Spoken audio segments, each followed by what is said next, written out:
All right, it's 1:30, so thank you everybody for coming to another Below Zero Liquor Control meeting. With that, we will start with agenda item number 1, approved minutes of the December 19th, 2018 meeting.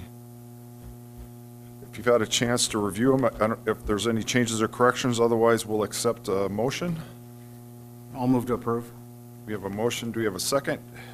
I'll second. Any further discussion? All those in favor say aye. Aye. Aye, opposed, same sign, motion carries. Number 2, review liquor applications. 2A, application to transfer a Class H alcoholic beverage license from Pizza Boy Fargo LLC, doing business as Uncle Mattio's Pizza Joint, located at 1690 45th Street South, Suite 2, to Piper's Pizza LLC, doing business as Uncle Mattio's Pizza, to be located at 1690 45th Street South, Suite 2. Steve? This is a pretty straightforward sale of a business. We've done our background check and our review, and it came back pretty clean. And so I guess, Chief, I don't know if you've got anything to add, but No, there was no criminal background check history issues or credit history issues. We're good to go there. All right.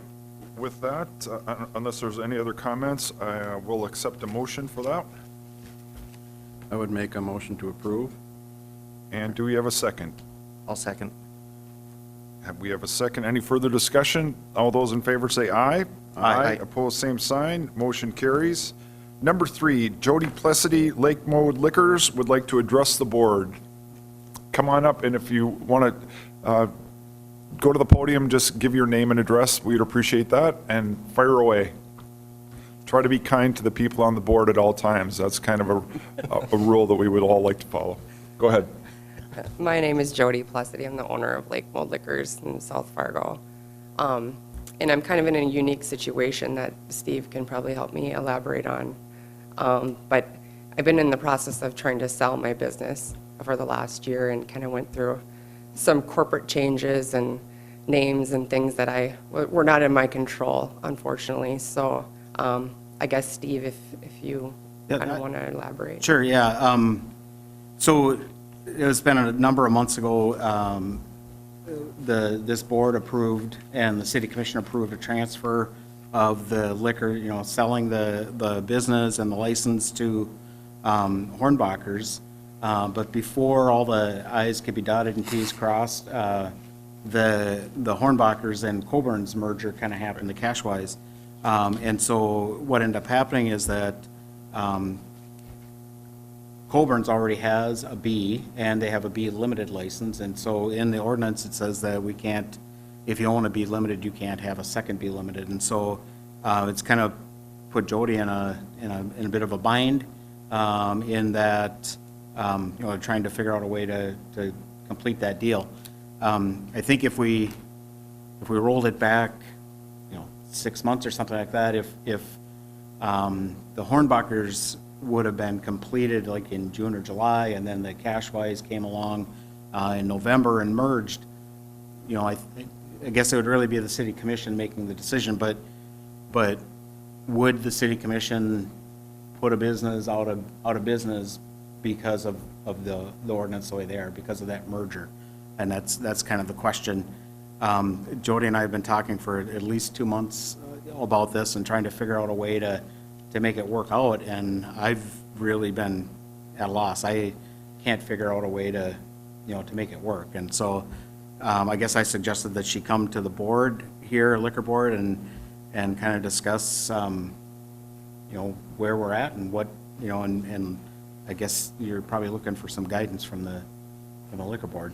Okay, and I might have Nancy maybe come up and give us some advice too, but my question is, can we make a one-time exception because of these corporate changes that are out of her control? Could we make that exception and then have the commission vote on it? Would that be possible? Is that legal? Because We do have a section of the ordinance, and you're probably aware of it, when we see when businesses are trying to sell their license and maybe they've closed for a while.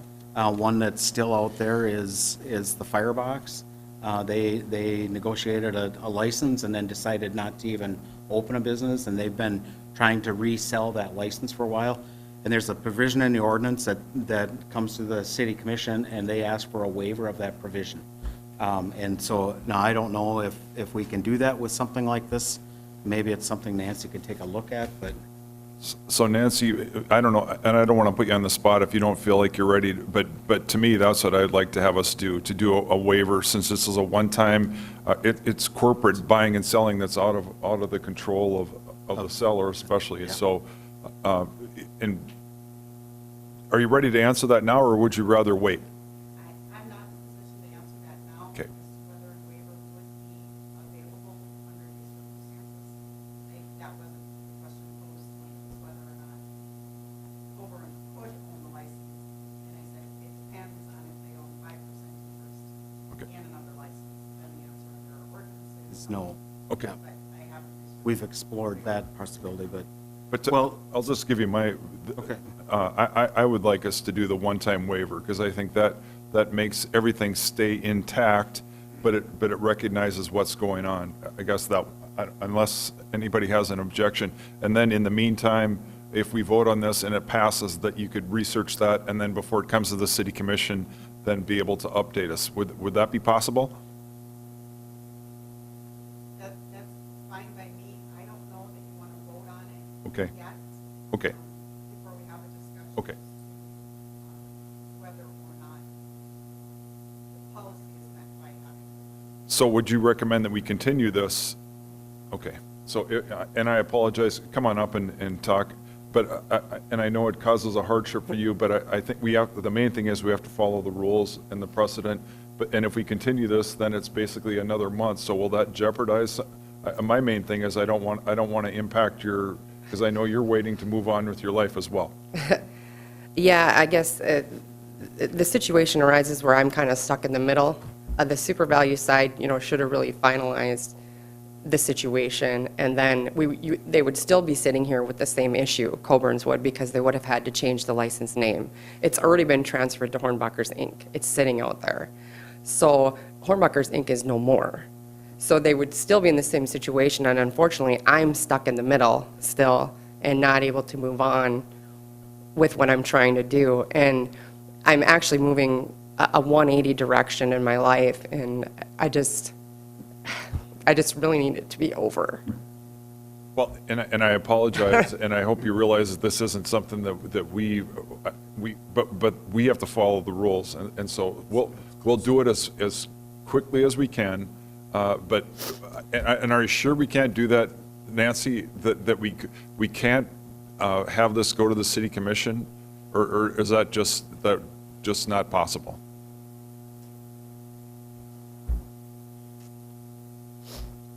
But once again, we have to follow the rules, but this is a unique situation, and so I think the intention, this isn't something that's trying to go around what we have written. Go ahead. Yeah, no, I appreciate the situation, and I apologize, I've been a little under the weather, but I don't know the answer, and I haven't had an opportunity to review the waiver question. The question that was posed to me was whether or not they could hold the license, and I said it depends on if they own the 5% interest. So the idea that if a waiver is possible, you could decide that you would recommend the waiver, I think that would be appropriate to bring up to City Commission. They would then have the opportunity to consider whether or not the waiver should be granted under the existing policy.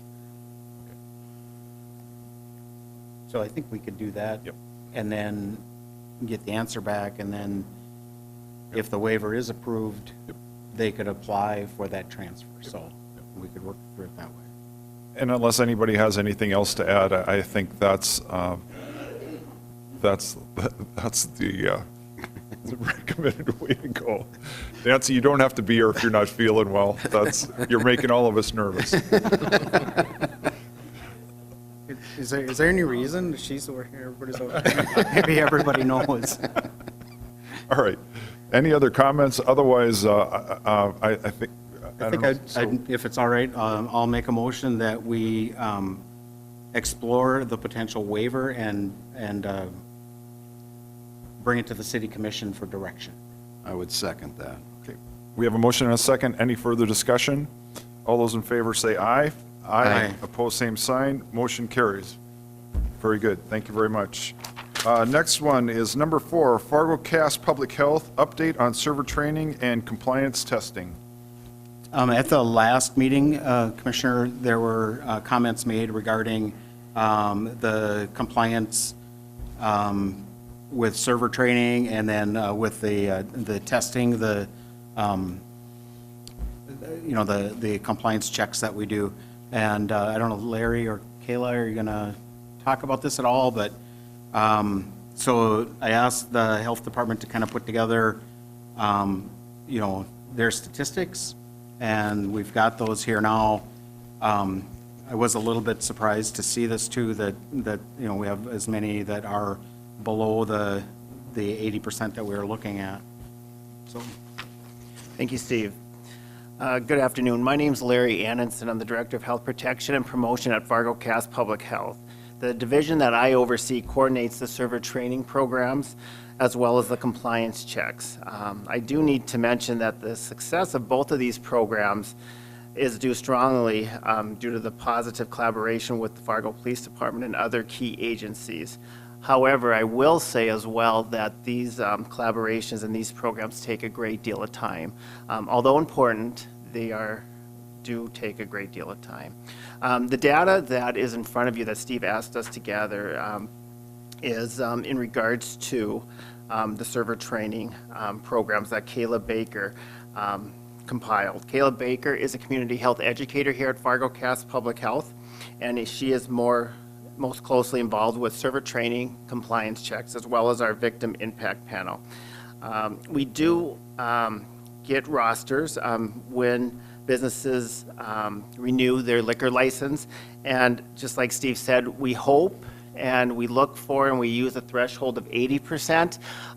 Some businesses each year are 100%. They are able to get employees to the important server training classes. Some are much lower than that, as Steve mentioned. So with that, with the data, myself as well as Kayla Baker are able to answer any questions that you may have. so one thing, Larry, that I guess I'm just wondering, looking at the numbers here, is it possible, like the Applebee's, that they're listing people that aren't involved in alcohol? They're listing them as employees, but aren't involved in the alcohol service? That was possible. So we got these rosters at the May liquor renewal meeting. And there were some businesses who would list everyone, but then make a note that, someone works with sound or is in the kitchen. With like Applebee's, when we would get that large list, I would look at everyone, and so that could skew the information. Explain that a little bit. I just went with the information that I had. Okay. And this is as of May? So the rosters were received in May. I checked these November 5th of 2018. And so I did give the establishment the benefits. So between June and November, if any server training was expired, I counted that as current, as if these were checked in May.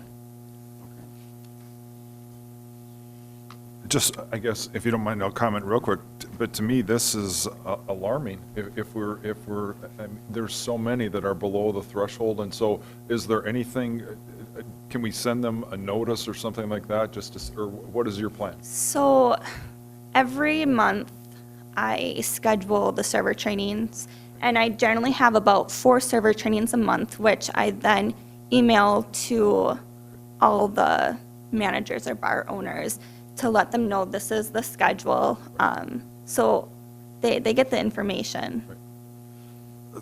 So I guess, I will comment too, in other years now, not so much this past year in 2018 in May, but in other years, we did spend a lot of time contacting businesses and making sure that they were meeting that 80% and doing that. I know that we had some transition. Kayla was new on and Robin was leaving, and so it kind of looks like maybe that follow-up didn't happen this last time. So I just think that maybe we'll just make it more important at renewal time to make sure that we're following up with the businesses, that they're getting in and getting their people trained. And I do think, obviously, restaurants, you have turnover with staff and things like that, so I know it's a challenge, but obviously, we do lots of server trainings, and so it's not like it's only a once-a-year available thing, and so, but I don't know if you would agree with me, it's kind of a concern when you see this many that are below our number. And they're- Go ahead. Well, it's one of those things that's a requirement, but then, so really the onus is on the businesses. They know that it's a requirement, but then it comes back to us to, that compliance checking and making sure that they're meeting what the requirements are. And that's the part that proves difficult, with limited staffing and limited amount of time and stuff. So, but I was surprised to see the number of, that are marked in yellow here. So, obviously, we've got to do a better job. So can I ask you, is there a way we could be more precise, like with Applebee's, where they have a staff and not everyone is in the liquor part of the business, and so we could be a little more precise, so we would know how we're doing as far as, how many they have trained and things like that? I guess that's a question for you. I mean, I guess that's with what was provided Okay. to me with, that's what the bar owners or the managers gave as their roster. So if we, at the next liquor renewal, we really specify who works with alcohol. Right, okay. And I think as we move forward, in my opinion, I think there's an opportunity for Steve and the division that I work in to communicate and look at that roster and look at other things to see how we can work with the industry to boost up those percentages, because I personally would really like to see that 80% threshold, for everybody. And anybody else that wants to comment, you're welcome to, but I do think for the owners, it's important for them. They have they have lots invested in their businesses, and if something happens, obviously, we've had that in the past where if you get your license suspended, that's a very expensive penalty. And so I do think that it's something that we should, and I do think we all need to work on it together. And so if anybody has any comments that's in the retail business, but I just think it's, and anybody else up here, I don't know if Just you have asked a any question, Mr. Chair, so the 80%, is that reflected in an ordinance? It's more of a threshold that we were looking at, understanding that there's turnover and that type of thing. Right. I think the ordinance says 100% server trained within, How many 90 days. how many server trainings do we have between now and our next annual license renewal?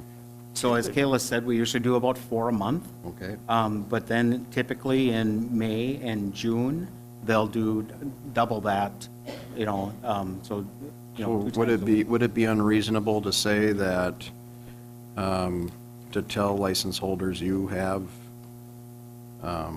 till renewal time to get up to that threshold, or your license may not be renewed? Could we say that? Sure. Would that be reasonable? Yep, we've got a list here of people that currently don't appear to be meeting compliance, and we can basically start on the renewal now. So let's just set a hard line. I think that's reasonable. There's going to be plenty of opportunity to do this. So let's say, to meet this threshold, you need to have that done before license renewal time, or And as take Larry, action as a board. we'll do that, we'll generate a letter and get it out to the people that, and if you look at that, you see some businesses that consistently are at 100%, and so I think it's just kind of a philosophy that individual businesses are taking. Could I One just- of could I- the things that Kayla and Larry did say is that there's a close working relationship with PD, and so every time we have a server training class, you have to schedule that officer and all that stuff too, so. anyway. Could I just ask then, but in this letter, could you include and say, hey, here's what our numbers are now, and if you think that ours are inaccurate, let's say, like we talked about, where some people are working just in the restaurant, that those shouldn't be included. Right. If you have a discrepancy, please let us know, so we're doing an accurate number. I think that this would be a good time to try to get that Yep. there too. Go ahead. I wonder if, like, a new roster that would be sent in would be more accurate, because, there is a lot of turnover, and there could be that someone who is counted now is not anymore. that's good. Any other discussion? Otherwise, I think that's a good plan. I don't know if you need a formal. We don't need a motion. No, thank you. Thank you very much for the presentation, and thank you for your work. I think that it makes our town a better town, so thank you very much. Okay, we're ready to move on. Number 5 is a police update on calls for service with Chief Todd, who still has a smile on his face because he's getting a new headquarters, so he's in a In very new good. building, and I came in and I found out how much you guys missed me from last time. I apologize, I wasn't here. I ran into the mayor and the city administrator in the Skyway, and they gave me an assignment to do, and I got so caught up in that assignment that I missed this meeting last time, so I apologize for that. I understand that we talked a little bit about how the police department gathers information and how we use that to direct our services. And I'm going to just kind of start at a higher level and work our way down to the granular level to liquor licenses to explain what we look at and how we approach things. So I'm going to start off with at the higher level, how we look at things. We look at our data on an annual basis and to measure how we're doing and to balance where we have people and how to allocate our personnel.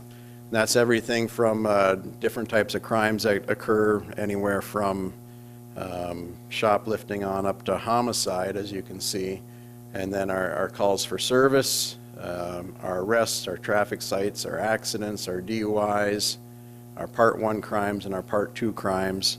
Our Part 1 crimes are the more serious ones, oftentimes the personal crimes, the person-on-person crimes, and the Part 2 crimes are often the property crimes that we see. So we look at all that to measure how we're doing. We break it down often into beats and districts, or we have 4 districts in the city, and then 3 beats in each district. A lieutenant's in charge of a district, and then the sergeants are in charge of the beats. So there's 3 sergeants that work for each lieutenant. So we use our stats to measure how we're doing, how our calls for service are balancing out, whether we need to restructure beats or districts in order to balance that call load out. And we kind of also measure our calls for service that come into the department, and then also measure our officer-initiated calls. So that officer-initiated call, let me give you an example. You see somebody suspicious at 3 a.m. in the morning behind a house, and you want to check on that person. That's an officer-initiated call, or a traffic stop, or a DUI. Those are officer-initiated calls. So you can see how those balance out in our workload. And then citations, accidents, and arrests. But I'm not going to keep diving into all of that because I know we got a limited amount of time here. So the next level down from that is looking at our geographic areas that we monitor. Of course, we have the whole city, and we have this process we called CompStat, and we pick crimes that we think we can have an impact on through proactive and preventive activities. So we pick those crimes, those offenses, and we measure how we're doing. We do it on year to date. We do it as compared to the month before, and then we check our stats regularly to see how we're doing. So this is at the city level. This is at the district level for the lieutenants. This would be District 1, which would be the north side of town. Lieutenant Helmick had that district last year. In fact, he's in the audience here tonight, or today. He has since been transferred to the investigations division. I see him as future leadership of our department, so I want to give him an opportunity to see a different side of the department so he can develop in those areas.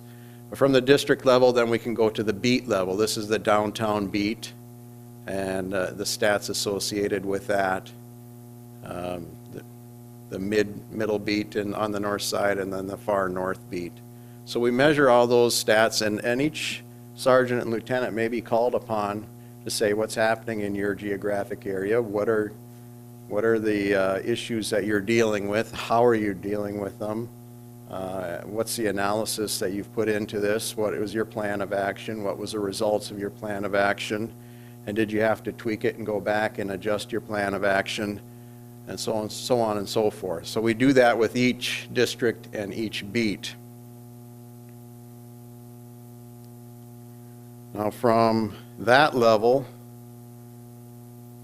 we can look at our comparisons on district crimes and measure our different districts on how we're doing with different offenses. It breaks out the offenses here and then breaks out the beats and the offenses within those beats. So number 11 there, that's our downtown beat. 11, 12, 13 are the north side. 21, 22, 23 we kind of call central. This is south, 31, 32, 33, and then southwest and west is District 4. So we can break that out, and then we can even go a little further and go into each individual incident. And what was that incident about? And we can pull up these numbers and read exactly what happened on that incident. And we use this information to establish trends, patterns, and then sometimes predictive forecasting on where we think we're going to see activity at certain times of the year. And then we use that information to put our plans of action together, allocate our resources on police personnel, so on and so forth.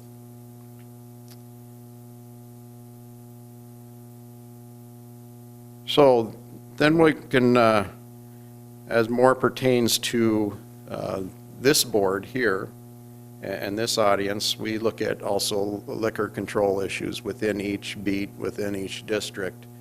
And I have our liquor licenses listed on the side here with the number of incidents alongside of those. We have not every single liquor license is on here because some of them just aren't even on the radar. We don't have calls for service on them. So, but the ones that are higher in calls for service, you'll see reflected in here. And then each call of service is broken out as to what that call for service is related to. So let's just take, and then we can dive into actually every single one of these incidents to see what that's about. But keep in mind, when I have an establishment up here and we have calls for service, not every single call for service is connected to that establishment. Let's say suspicious persons. We might see a suspicious person walking through a parking lot of that establishment or walking past that establishment. The officer calls that out as officer-initiated activity and checks on that person, and they may or may not have anything to do with that establishment or may not even have been in there. It may be that we see somebody that has a warrant walking past that establishment, or we made a traffic stop in front of that establishment. They had a warrant. We made the arrest. It gets connected to this address, but through further analysis and diving in, we can see whether those are connected or not. I'll give you an example of just diving into some numbers here. Like rooters, fraud, 48. And what, 48 fraud cases at rooters? And when you dive into that, what that is rooters calls us on every single fake ID individually. And then we go collect that, and that results in an incident. Whereas sometimes, let's just take the Old Broadway, for instance, a lot of times they'll collect all their IDs for about 6 months and then give us a big stack of them.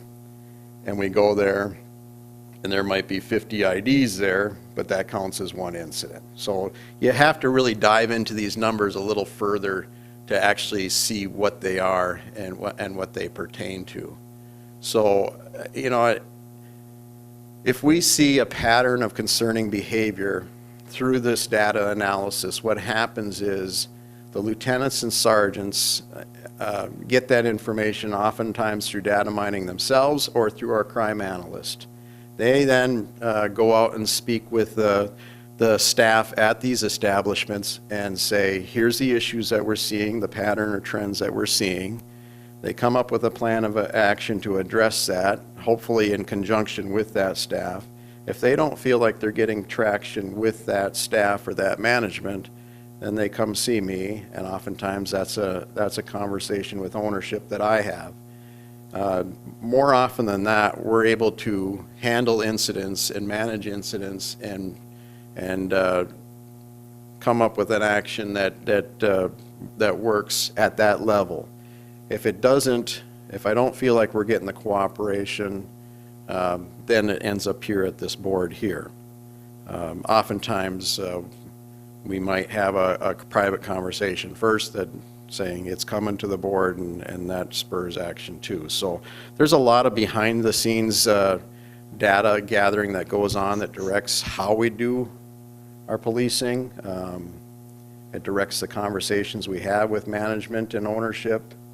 And so I just thought I'd give people a little bit of a view inside of how that exactly happens.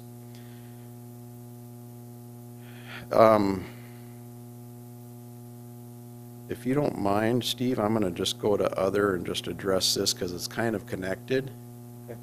Okay. So part of how, part of us working with establishments and trying to address issues and also having some teeth here at the board resulted in some committee meetings quite some time ago where we came up with a matrix on how to go about doing this. Now, we felt pretty good about this matrix because it was done in conjunction with people on the board, with people in the community, with liquor license holders, but it doesn't match up with existing ordinance. So Steve and Nancy and I are working on, especially Nancy. Nancy's creating a matrix for the existing ordinance. We're going to have that as a comparison to this matrix and then figure out, okay, what do we need to change if we want to change something, or what step to take next. So these are the things that we kind of have going on behind the scenes, sir. Could I request that we put that on the city website just so people can see this, and then we'll make sure we have it up for discussion at one of our upcoming meetings? Does that make sense? Or something? And what I'd like to do before we do that, Commissioner, is let's give Nancy the opportunity to finish that corresponding matrix so they can have the two to compare to, and then they would have a better discussion from that point forward. Can I ask you one question, a little bit off topic? So I see it's a $500 fine for selling to an underage person. What's the fine for the person, the person that's trying to buy? Do you know what that penalty is? I believe that's also $500 minor in possession of alcohol. And so we've just been talking about this, how the IDs now are, I mean, you can buy them online and they're phenomenal, Yeah. how realistic they are. And so I'm just curious, what is your perspective? How can we, what's the best way to do this? Well, I mean, they're also, I would say, as good an expert on IDs, their door people are as our officers. They can pick out those fake ones, and they've got some mechanisms too for doing that in an automated way. But I mean, this isn't all about having teeth. I mean, there's times where people just make honest mistakes where we can go there on that incident and make that determination there was an honest mistake. That looks real. I would have fooled me too. And that's not appropriate perhaps for us to take action against the liquor license on that. But so a lot of that's going to be discretion with the officer and the supervisor on scene. I'm just saying from my perspective, if I was a business person and that was they showed them to me, I can't tell the difference. And so I would not last long. But I just want to make sure that we have teeth that both parties are penalized if this happens, because that's just fair. I don't know if anybody out in the audience has any comments about it, but I don't know if that- The other thing, the matrix here is administrative, it's not criminal. So this is a guide for the board on what to do for different instances. Every time we have an instance like this and the board is considering action, the liquor license holder gets to come to us and present their side of the issue, and then we can make our determination.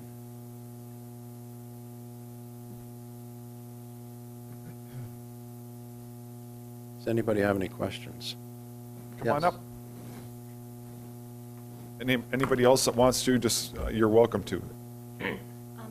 The questions we have are regarding to underage drinking, and I know we looked at the stats the health department gave us last time, that 49, and I know you, Mr. Pepcorn, you don't like compliance checks because you see it as entrapment. So this isn't about me, so whatever you want to talk about, feel free to talk about it, but I would No, I'm just trying to appreciate- understand, if we have the policy on the books, that it's in good faith to have compliance checks up to 4 per year per license, and this past year, we had, I believe it was less than half, had been checked, and of those, 16% failed the check. And yes, I believe that there should be punishment for, kids that are doing that also. But just what is the best method then to deal with underage drinking, since it doesn't appear our compliance checks, for whatever reason, are actually viable? Larry wants to address that, it's his department.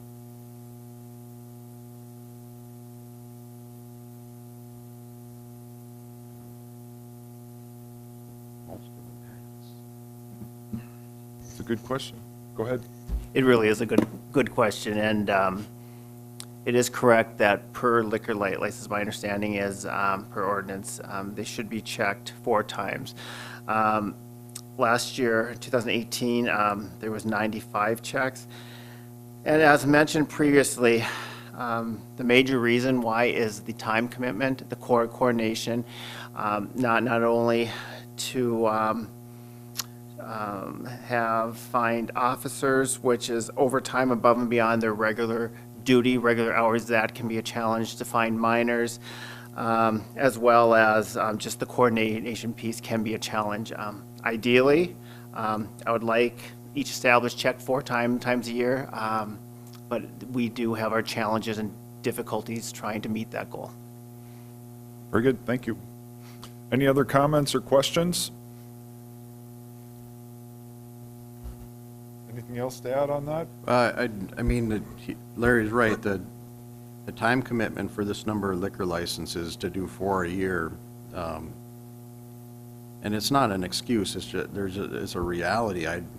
We have so many extra duty requests right now coming in from, whether it's football games or basketball games or dances or shows, or I can't fill them all. I wish I could, but I can't.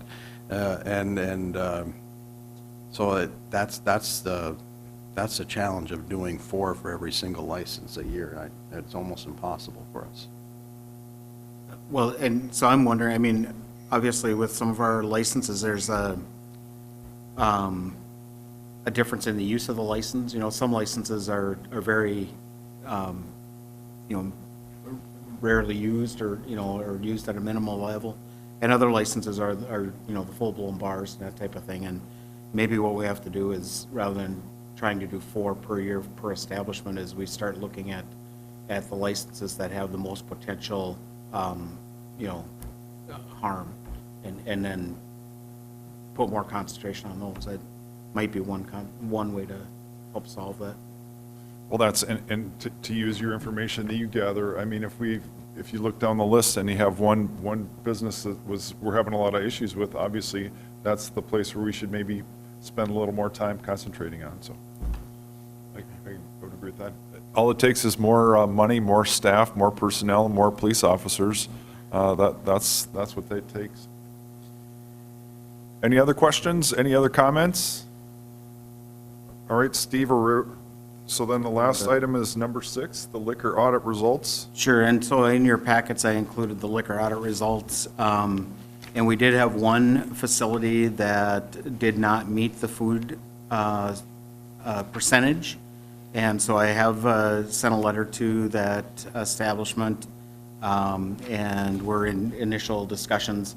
The ordinance calls for a 6-month, at the end of 6 months, we would do another review. And during the time of that 6 months, the business is required to close at 1 o'clock instead of 2 o'clock. One of the comments that I got back from the owner was, we've heard this before, where it's, lower priced foods and expensive drinks, and it makes it hard to make those food requirements.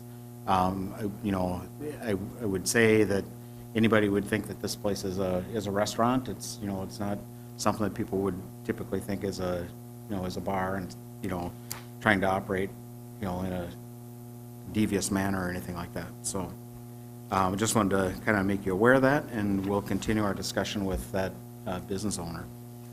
Very good. Any other comments to add to that one? Otherwise, we'll move on. Number 7 is the last one, and that is other. Yeah, and I've got just a couple of things. One thing, this was really an unusual year.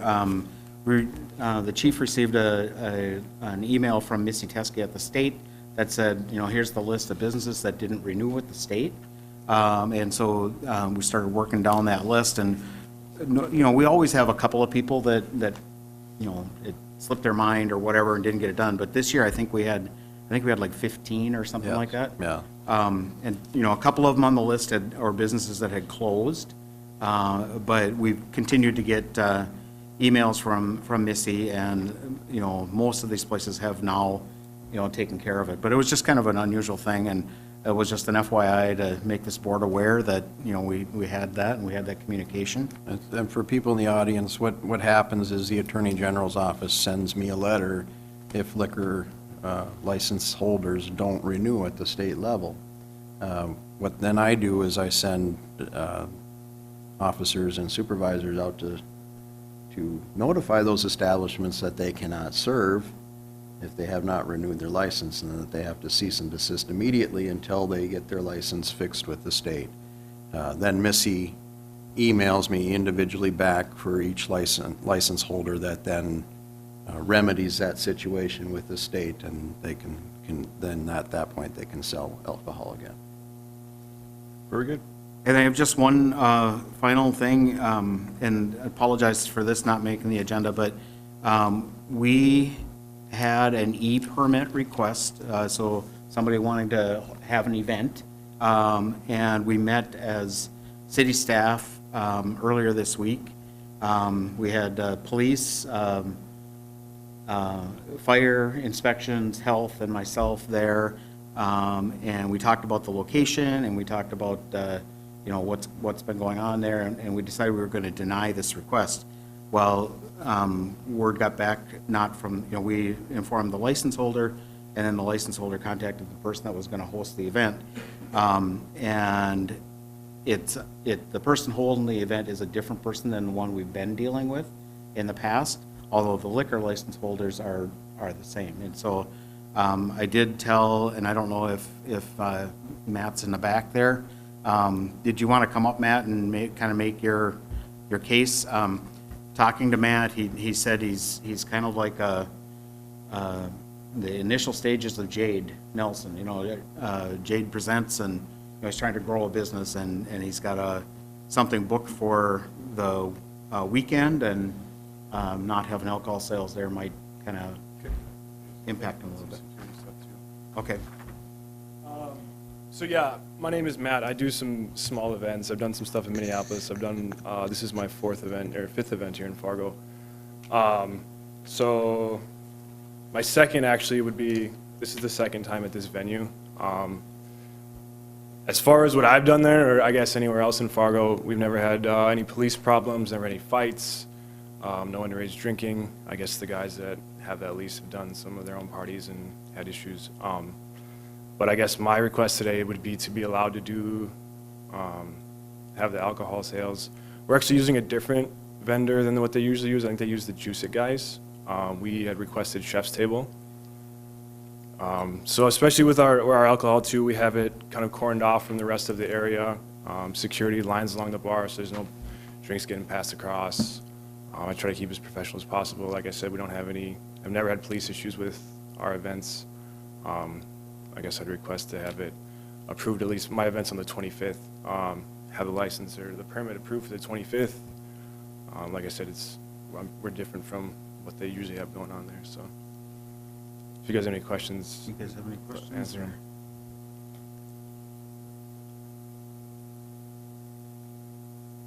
I guess my main thing is, we have a policy, and you have been here before, so you kind of knew what there was, correct?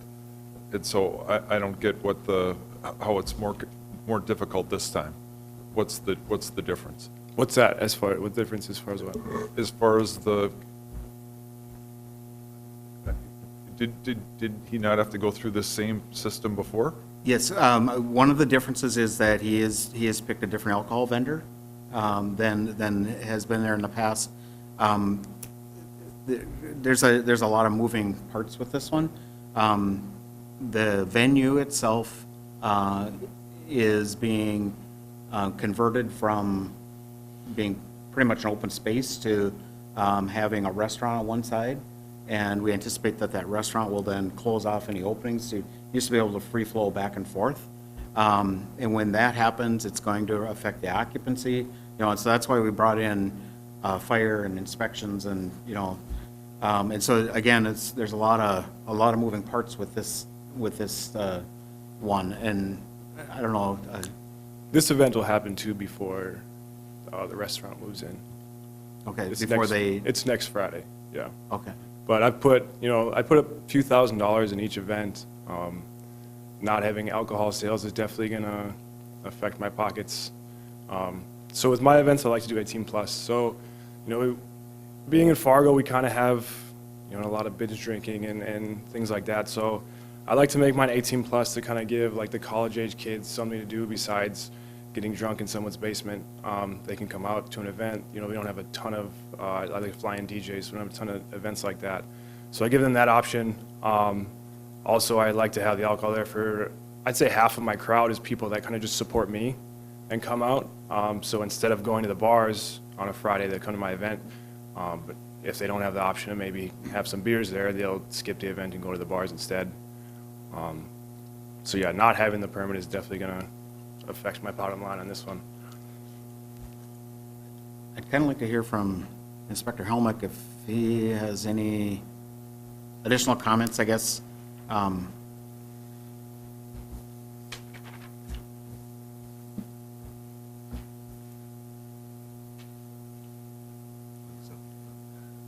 Good afternoon, Lieutenant Helmick, Fargo Police. When we met this week, the discussion wasn't about Mr. Becker. The discussion was more about the venue and some of the concerns we had there. The occupancy was one of the issues, as well as some of the past events, we've had concerns about minors having access to alcohol. There's also some concerns brought up by public health, some things that they observed inside the facility. And I think the conclusion of the group was we wanted to limit or discontinue for the time being to have alcohol at these events, recognizing that this venue has started to develop a reputation amongst high school and college-age kids as kind of being the place to go. And we want to make sure that stays a safe environment. And we have some concerns about alcohol being introduced into some of these 18 and older events. So that was the conclusion. Again, it was nothing about Mr. Becker. In fact, we didn't really know about that application until at the conclusion of that meeting. So I understand his concerns, but we just want to make sure that that's a safe venue for everyone that's attending. And we just have some concerns about like I said, the occupancy and the alcohol service. So Steve, would you say that was kind of the feeling of the other people that were at the meeting as well? Yes, absolutely. It's summarized very well. It's a long, narrow building, and so it's difficult to have a separation between the alcohol side and the non-alcohol side. And I think that's why we've seen the alcohol kind of, get mixed, and, we start feeling like it, like, Lieutenant Helmick said, is that, it becomes maybe not as safe of an environment for the young kids. The fact that Matt wants to do something that is 18 plus, just doesn't lend itself really well to having alcohol mixed in with it. If you wanted to have alcohol, it seems like it'd be a better space to have it be 21 plus, and just not have the alcohol there for the 18. Any other comments? That's what I would prefer, 21 plus. This is an E-permit? Is that- It's an E-permit, yep. Yep. So as far as with the alcohol, we'll be getting barriers if it's approved from North Star Safety. They've got those like big, almost big bike rack barriers, and cordoning off where the alcohol would be sold, and then security does line those barriers to keep it from going across. What else was I gonna say?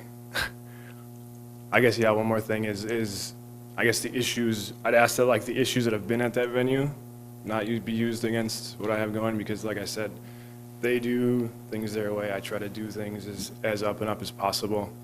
Like I said, the violations happened on theirs. I did an event there, I want to say December 6th, with no issues, no police presence. Also, I guess too, the only thing I'd say about, like I understand the concern with having 18 to 20-year-olds with an event with alcohol. I have the Fargo Civic Center booked for May 10th of this year to an event. And I guess even there, it's allowed to have all ages mixed with drinking. And I mean, at mine, I'll keep them separate. Like if you are drinking, you're not allowed like the end of the main area, but. Okay, any other discussion? Do we have a motion? I'm not sure, is this a E-permit that we're approving, or what are we? It's an approving? E-permit that we informed the licensee that we were going to deny it. And so Mr. Becker is appealing the denial. Okay. So I guess I wouldn't mind having a motion. I'd make a motion to deny. And do we have a second? I would second. Any other discussion? All those in favor say aye. Aye. Aye, opposed, same sign, motion carries. That is the end of our meeting. Thank you, everybody, for coming. Have a good afternoon.